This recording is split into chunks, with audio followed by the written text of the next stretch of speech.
That familiar dread. You're standing near someone, maybe at a work event or in a waiting room, and the silence is deafening. You know you should say something. Your mind goes blank. So you fall back on the default. So, busy day? Or how's it going? They give you a one-word answer. Yep, fine. And now the silence is even worse. You're both just there, wishing for an escape. If this sounds like you, you're not alone. But the reason this happens isn't what you think. This video is about the real reason you freeze in conversations. We're going to dismantle why this happens, explore the mindset of people who connect easily, and by the end, I'll give you a simple 3-word tool that can turn an awkward silence into a real conversation. Here's the first misunderstanding. Most people think they fail at small talk because they aren't witty, charming, or don't have fascinating stories to tell. That's completely wrong. The secret to great conversation isn't about what you say at all. It's about what you see. But there's a right way and a wrong way to use what you see, and most people get it wrong. The real problem. Let's set the scene. You're at a party, a work mixer, or in a new class. You see someone you should probably talk to. Your brain searches for a conversation starter and lands on, "What do you do?" or "Where are you from?" These are conversational dead ends. The other person gives you a short, factual answer. The conversation flatlines. You feel awkward and think, "I'm just not good at this." Here's what's really going on. You're not trying to connect with a person. You're trying to run a social script. You're treating them like a vending machine,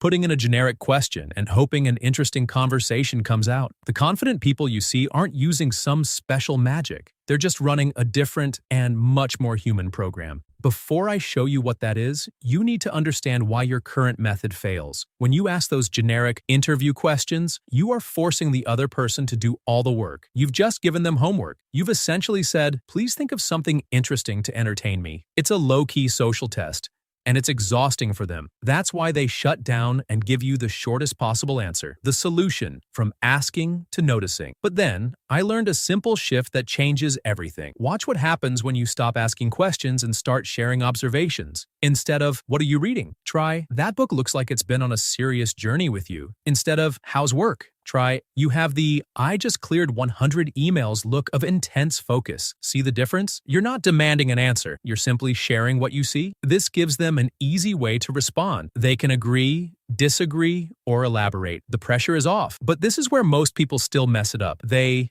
make boring, factual observations. "It's raining. That's a nice shirt." Technically, these are observations, but they're conversation killers. They go nowhere because they don't invite any kind of engagement. The difference between a conversation starter and a conversation ender comes down to 3 key ingredients. The 3 ingredients of a magnetic observation. A great observation that sparks a real conversation has these 3 things. 1.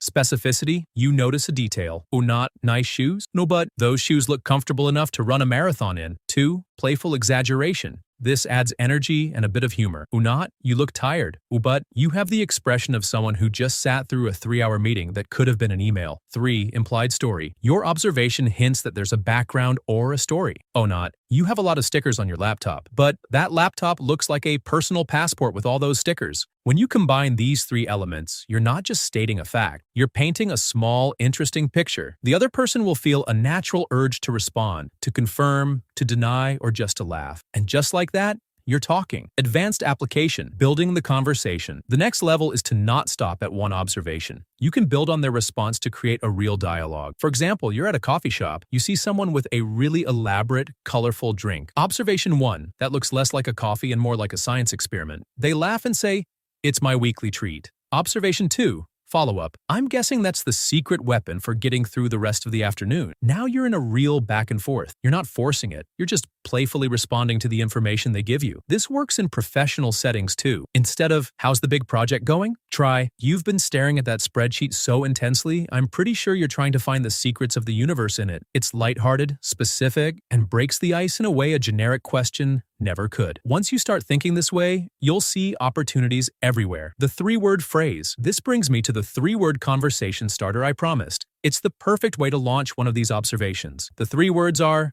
"I bet that," this phrase is magical. "I bet that laptop has about 50 tabs open right now." "I bet that's not your first coffee of the day." "I bet that book has a surprise ending." Why does this work so well? 1. It's a playful guess, not an accusation. 2. It shows you're paying attention to them as a person. 3. It gives them an easy opening to either confirm or correct you. Either way, a conversation has begun. The real power of this phrase is that it forces your brain to stop being lazy. You can't say, "I bet that," and follow it with a generic comment. It It automatically pushes you to look for something specific and interesting to complete the sentence. It's the perfect bridge from silence to a real connection. The final secret. But here's the real takeaway. The point of all this isn't to become a master of small talk. The goal is to make the person you're talking to feel acknowledged, to feel seen and heard. When you shift your focus from what can I say to sound interesting to what can I notice about this person, everything changes. Small talk stops being a painful chore and starts being a genuine and even fun way to connect. So the next time you feel that awkward silence creeping in, stop trying to think of something interesting to say. Instead, just look, be interested, find one specific detail, add a little playful energy, and make a guess. The conversation will take off from there.